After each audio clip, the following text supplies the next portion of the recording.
To the my channel unique study. हम कर रहे हैं 10th क्लास की मैथ और जिसमें अब आए हैं हम 3.5 एक्सरसाइज पे। इससे पहले की 3.4 तक की सारी एक्सरसाइज आपको चैनल पे मिल जाएगी। अगर आपने नहीं देखी है तो आप वहां पे जाकर देख सकते हैं। चलिए शुरू करते हैं एक्सरसाइज। इस एक्सरसाइज में हमें यूज करना है ब्रज गुणन विधि का। ब्रज गुणन विधि को करने से पहले सीख लेते हैं कि उसे करते कैसे हैं। तो यहाँ पर हमने माना, यहाँ पर जो आपको दी जाएंगी दो इक्वेशन दी जाएंगी ब्रज गुणन विधि से सॉल्व करने के लिए। मान लिया पहली इक्वेशन है a1x प्लस के b1 y प्लस के c1 इज इक्वल टू 0। ठीक, जब भी आपको कोई इक्वेशन दी जाएगी ये ध्यान रखिएगा राइट हैंड साइड में ऑलवेज 0 रहना चाहिए। दूसरी इक्वेशन होगी आपकी a2x प्लस के b2y प्लस के c2 इज इक्वल टू 0। मैंने ABC इसलिए लिया है क्योंकि अभी हम फॉर्मूले को सीख रहे हैं, फिर उसके बाद हम क्वेश्चन को ट्राई करेंगे इसी के बेस पर। अब ये जो समीकरण है इसको आप कंपेयर करोगे ax square plus b y plus c is equal to 0 से क्या करने पर, तुलना करने पर। ठीक, जो भी नंबरिंग होगी यहाँ पे आप उसकी इसके साथ कंपेयर करोगे। a1, a2, b1, b2, c1, c2 आपको वैल्यू मिल जाएगी। चलिए अब करना कैसे है, यहाँ पर जो वैल्यू हम निकालेंगे आपको लिखना है x, फिर बराबर का साइन y, फिर बराबर का साइन 1। ये अभी हम फॉर्मूले को बनाना सीख रहे हैं कि कैसे हम करते हैं। अब फॉर्मूला याद करने में भी थोड़ा दिक्कत होता है सबको, तो वो भी हम आपको एक ट्रिक बताएंगे कि कैसे आपको रिमाइंड रखना है, रिमेम्बर रखना है कि कैसे आप फॉर्मूला नहीं भूलेंगे। सबसे पहले क्या करना है, आपको B1 से शुरू करना है। यहाँ B1 C2 minus C1 B2। अब देखिएगा दोनों में BC ही आ रहा है, लेकिन पहले में 1 है तो दूसरे में 2 है, पहले में 2 है तो दूसरे में 1 है। अब सीक्वेंस कैसे चलता है आपको पता है। A के बाद क्या आएगा, B आएगा, B के बाद क्या आएगा, C आएगा, और C के बाद दोबारा से क्या आएगा, A आएगा। ये तीनों की रिपीट हो रहे हैं क्योंकि हमारे पास 3 ही नंबर है। ठीक है, अब आगे करेंगे। यहाँ पर क्या है B1, तो आगे क्या आएगा C1। यहाँ C2 है तो यहाँ पे क्या आ जाएगा, C के बाद क्या आ रहा है A, तो यहाँ लिखेंगे हम A2 माइनस के A1 C2 ऐसे लिखेंगे। अब फिर से आगे कंटिन्यू करेंगे, ये हो जाएगा C1, तो इसकी जगह पे क्या आ जाएगा अब A1, फिर B2 माइनस के A2 B1। ये तो हो गया फॉर्मूला। जब आप इसे कैलकुलेट करेंगे तो नीचे सिर्फ एक एक नंबर ही मिलेगा। ठीक, अब उसे कैसे करना है, उसके बाद आप दो पार्ट्स को लेके कंपेयर करेंगे, तब आपकी क्या आ जाएगी, वैल्यू निकल कर आ जाएगी। फिलहाल तो ये फॉर्मूला है, आप इसे ध्यान से देख लीजिए, इसी पे बेस्ड होंगे आपके आगे के क्वेश्चन जो अब हम करने वाले हैं। तो आई होप आपको समझ में आ गया होगा। बाकी हम कंडीशन जो अप्लाई होगी क्वेश्चन के अकॉर्डिंग वो क्वेश्चन में ही करते जाएंगे। एक दो कंडीशन और होती हैं, वो भी आपको बता दें।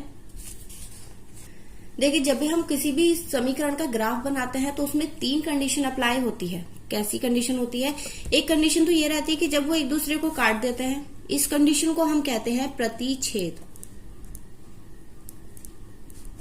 ठीक, दूसरी कंडीशन होती है कि जब एक लाइन के पैरेलल दूसरी लाइन चलती है, इसे कहते हैं हम समांतर। और तीसरी कंडीशन होती है जब एक ही लाइन के ऊपर हमारी दूसरी लाइन भी आ जाए, मतलब एक ही पॉइंट आ रहे हैं और दूसरी समीकरण के भी हमारे सेम पॉइंट आ रहे हैं, तब हम उस कंडीशन में कहेंगे समपाती। ठीक, अब जब ये है तो दो इक्वेशन आपको गिवन होगी, तभी आपका ग्राफ इस टाइप से मिलेगा। अब क्या है, इसमें कंडीशन कैसे बनेगी, यहाँ पर कंडीशन होगी क्योंकि आप कंपेयर तो इसी के अकॉर्डिंग करेंगे जैसा अभी बताया, ax plus by plus c is equal to 0 से, लेकिन उसमें a1 upon a2 is not equal to b1 upon b2, यानी a का रेशियो a1 a2 का रेशियो b1 b2 के रेशियो के इक्वल नहीं है। तब आपकी कंडीशन कौन सी होगी, प्रतिच्छेद वाली होगी। अब समांतर की कंडीशन क्या होगी, समांतर की होगी जब a1 अपॉन a2 का रेशियो b1 अपॉन b2 के रेशियो के तो बराबर होगा, बट c1 अपॉन c2 के रेशियो के बराबर नहीं होगा। ना ये बराबर होगा ना ये बराबर होगा। ठीक है, अब दूसरी लास्ट कंडीशन है समपाती की। समपाती की कंडीशन होती है जब a1 upon a2 is equal to b1 upon b2 is equal to c1 upon c2।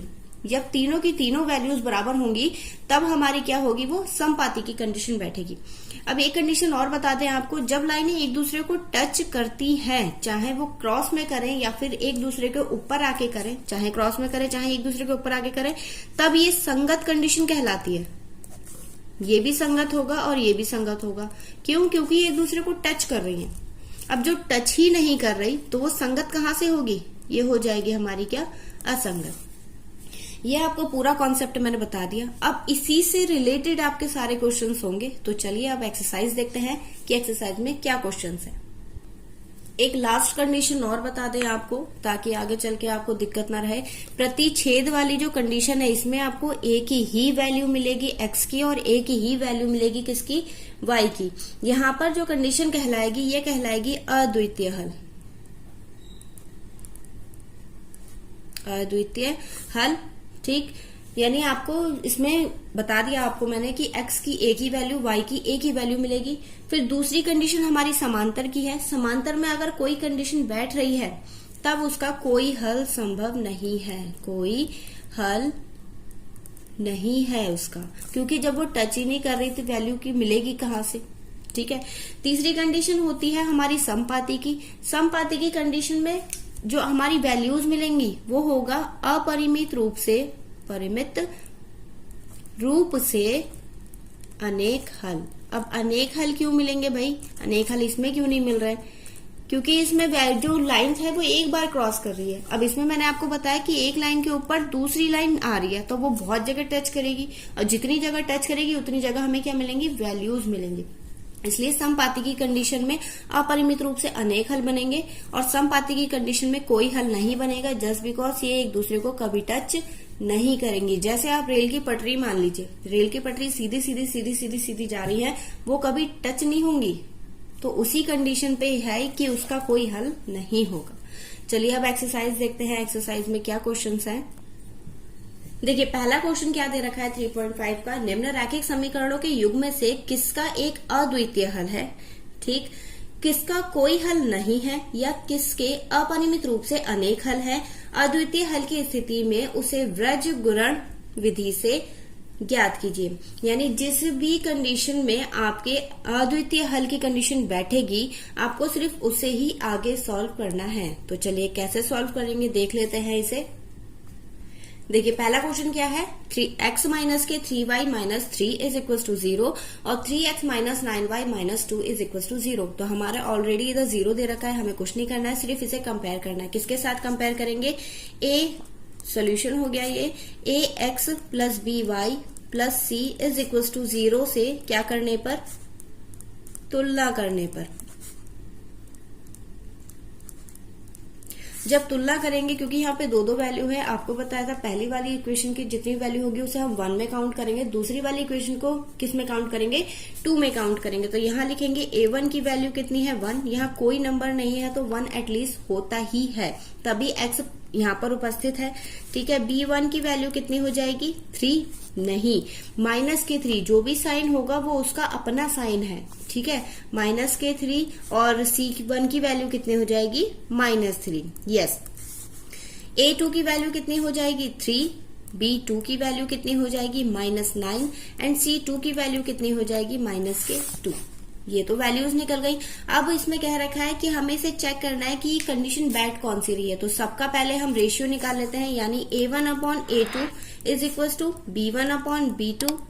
अभी सिर्फ हम रेशियो निकाल रहे हैं, कोई भी कंडीशन नहीं लगा रहे हैं, इस पे ये ध्यान रखिएगा। a1/a2 की कंडीशन क्या बैठेगी 1/2, ठीक है। ये हो जाएगा माइनस के 3 माइनस के 9, माइनस से माइनस कैंसिल हो गया, 3 ही कम 3, 3 3 9, यानी कंडीशन हो गई 1/3। अब आपको दिख रहा होगा ये वाला पार्ट और ये वाला पार्ट तो इक्वल आ गया। लास्ट पार्ट देखेंगे, माइनस के 3 माइनस के 2, माइनस से माइनस कैंसिल हो गया, वैल्यू क्या आ गई 3/2। अब यहाँ पे 3/2 आ गया, मतलब हमारा C1/C2 का रेशियो जो है वो बाकी दोनों रेशियो से अनइक्वल है। तो हम यहाँ पर दिखा सकते हैं कि a1/a2 is equal to b1/b2 is equal to c1/c2, but ये तो इक्वल टू है ही नहीं, तो हम इसे क्या कर देंगे क्रॉस। यानी दिया गया समीकरण कैसा है, दी गई समीकरण के अब बताइए कौन सी कंडीशन थी ये वाली जो अभी बताई थी मैंने आपको, समांतर वाली कंडीशन बैठ रही है। यहां लिख भी देती हूं मैं समांतर। ठीक, जब समांतर कंडीशन बैठ गई यानी दी गई समीकरण के कोई हल नहीं है।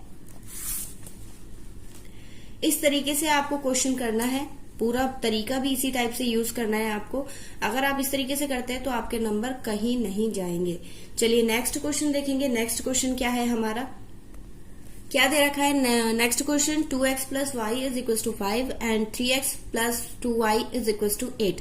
अब यहाँ पे दिक्कत यह है कि यहाँ 0 नहीं है, तो सबसे पहले हमें 0 बनाना पड़ेगा। क्या करेंगे, 5 को यहाँ से हटाकर इधर लेकर आएंगे। जब किसी भी चीज को बराबर के दूसरे साइड लेके जाते हैं तो उसका जो साइन होता है वो बदल जाता है। यानी ये हो सकता है हमारा 2x प्लस वाई, ये इधर जाएगा, कैसा हो जाएगा, माइनस का। हम इसे लिख देंगे माइनस का 5 इज इक्वल टू 0। ऐसे इसे चेंज करेंगे 3x प्लस 2y, इसको हम इसके पास लेकर आ रहे हैं इसलिए ये कैसा हो जाएगा, माइनस का। ये आ गई हमारी इक्वेशन। तरीका वही है, ax plus by plus c is equal to 0 से तुलना करने पर।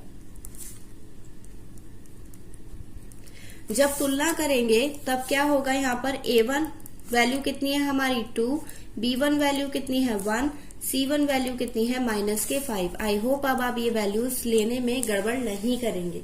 नेक्स्ट क्या है हमारा, a2 is equal to 3, b2 is equal to 2 and c2 is equal to minus के 8।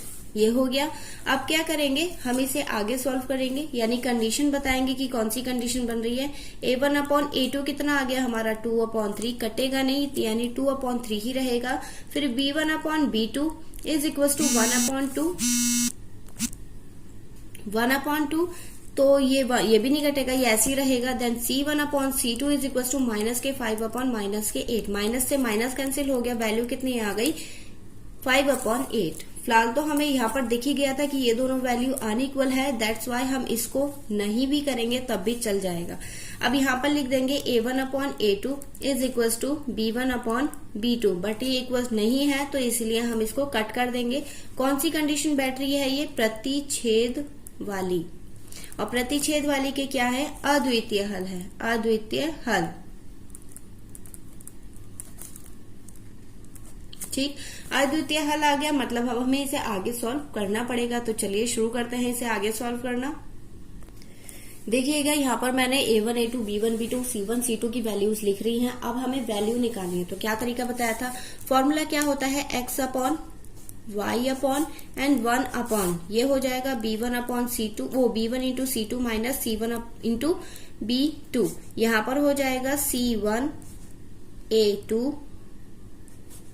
माइनस a1 c2, यहाँ हो जाएगा a1 b2 minus b1 a2।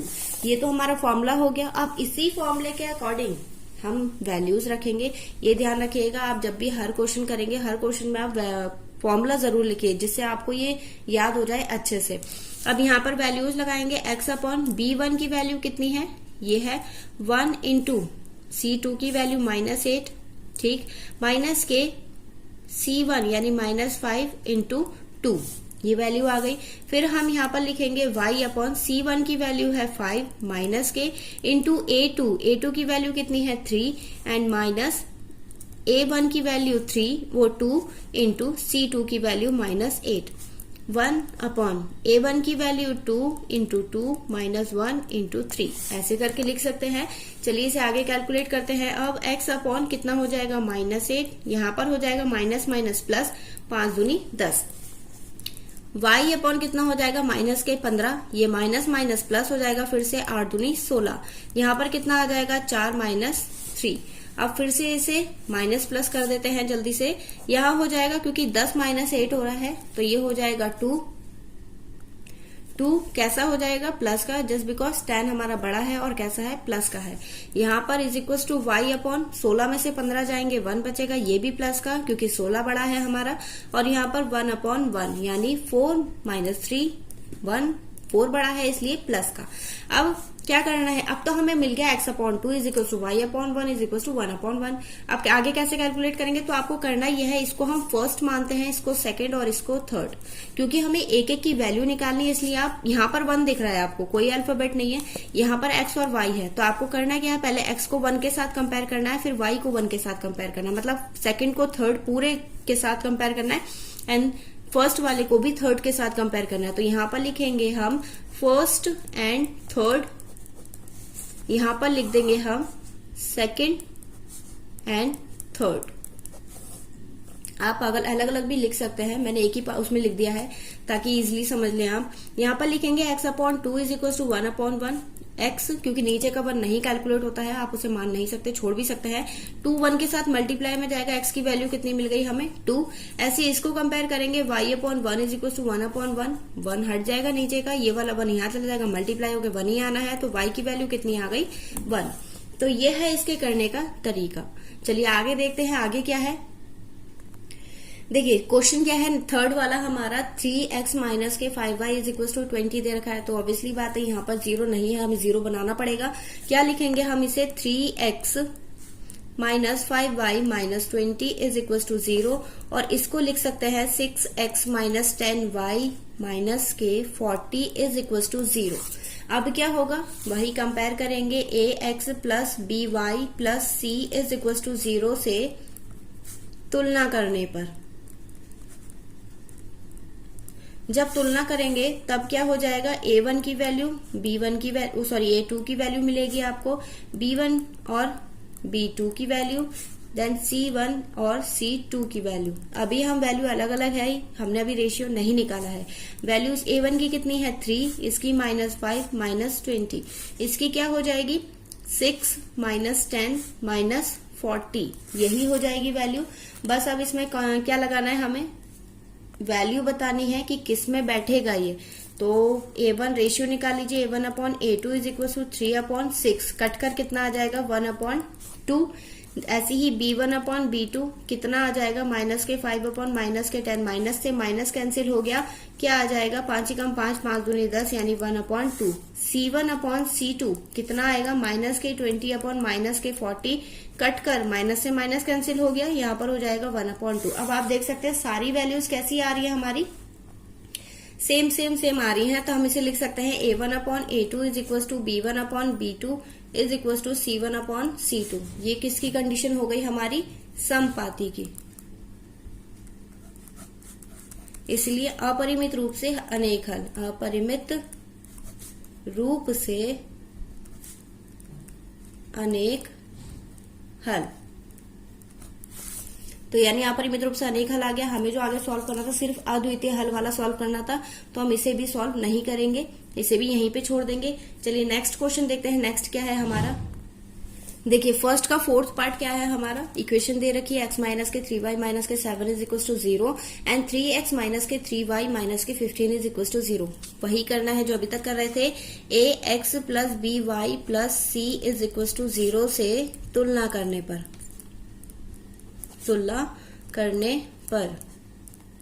क्या हो जाएगा, a1 की वैल्यू कितनी हो जाएगी हमारी 1, b1 की वैल्यू कितनी हो जाएगी -3 एंड c1 की वैल्यू हो जाएगी -7। ऐसी ही a2 की वैल्यू हो जाएगी 3, b2 की वैल्यू हो जाएगी -15। रेशियो निकाल लेते हैं, a1/a2 is equal to 1/3, c1/c2 is equal to -3 यानी कट कर कितना आ जाएगा 1/1, माइनस से minus cancel and 3 come 3, c1/c2 ये नहीं भी निकालेंगे तो चल जाएगा क्योंकि हमें इसी से पता चल रहा है ये अलग है, माइनस के 7 माइनस के 15, माइनस से माइनस कैंसिल 7/15। अब क्या हो जाएगा, हम इसे रेशियो में बताएंगे, तो यहाँ पर लिख सकते हैं a1/a2 is not equal to b1/b2। कौन सी कंडीशन हो गई, ये प्रतिच्छेद वाली, और इसका क्या होता है, अद्वितीय हल होता है। अब अद्वितीय हल आ गया यानी इसे आगे भी सॉल्व करना है, तो कैसे सॉल्व करेंगे, ब्रजगुणन विधि से।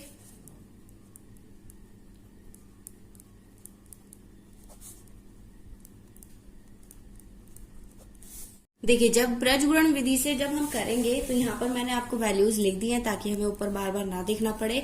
क्या एक फॉर्मूला क्या होगा हमारा, x upon b1 c2 minus के c1 b।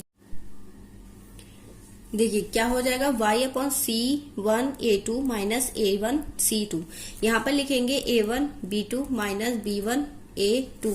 बस इसी में हम फॉर्मूला लगा देंगे, क्या वैल्यू ये लिखी हुई है इसी को रखेंगे हम यहाँ पर। a1 अपॉन b1 की वैल्यू कितनी है, -3 इंटू -15 माइनस के -7 इंटू -3, यही हो जाएगा। फिर y में क्या हो जाएगा, c1, ये है c1 माइनस के c1 इंटू 3 और ये माइनस माइनस प्लस हो जाएगा, यानी 15 इंटू 1 एंड 1 की वैल्यू क्या हो जाएगी, इन दोनों की आपस में मल्टीप्लाई, माइनस के 3 और यहाँ पर minus minus plus 3 into 3। Calculate कर लेते हैं इसे, क्या हो जाएगा, x अपॉन 15 45 और ये माइनस माइनस की आपस में मल्टीप्लाई होगी, प्लस हो जाएगा। ये माइनस माइनस कैंसिल यानी प्लस हो जाएगा, इस माइनस से मल्टीप्लाई होगी, ये माइनस ही रहेगा। 7 21 कितना हो जाएगा, 21 is equal to y upon 7 21 और ये 15 एकम 15 प्लस और यहाँ पर 1 अपॉन माइनस के 3 प्लस के 9। माइनस कर देते हैं, यहाँ हो जाएगा 45 में से माइनस करेंगे, 5 में से 1 जाएगा, 4 एंड 2। यहाँ पर कितना हो जाएगा, y अपॉन 6 एंड यहाँ पर हो जाएगा 1 अपॉन 6, यही आएगा। अब वही 2 पार्ट्स लेके करना है हमें, तो x upon 24 is equal to 1 upon 6। x की वैल्यू कितनी आएगी, 6 चौक 24, x की वैल्यू आ गई 4 and y upon 6 is equal to 1 upon 6। 6 से 6 कैंसिल हो जाएगा, y की वैल्यू कितनी आ गई, 1। तो आई होप आपको समझ में आया होगा, इजी क्वेश्चन है, ज्यादा हार्ड नहीं है। तो मिलते हैं चलिए इससे नेक्स्ट वीडियो में नए क्वेश्चंस के साथ। और हाँ, वीडियो अगर अच्छी लगी हो, जरा भी समझ में आया हो, तो आप वीडियो को लाइक करना ना भूलें। अगर चैनल पर नए हैं तो चैनल को सब्सक्राइब जरूर करें। चलिए मिलते हैं इससे नेक्स्ट वीडियो में, तब तक के लिए धन्यवाद।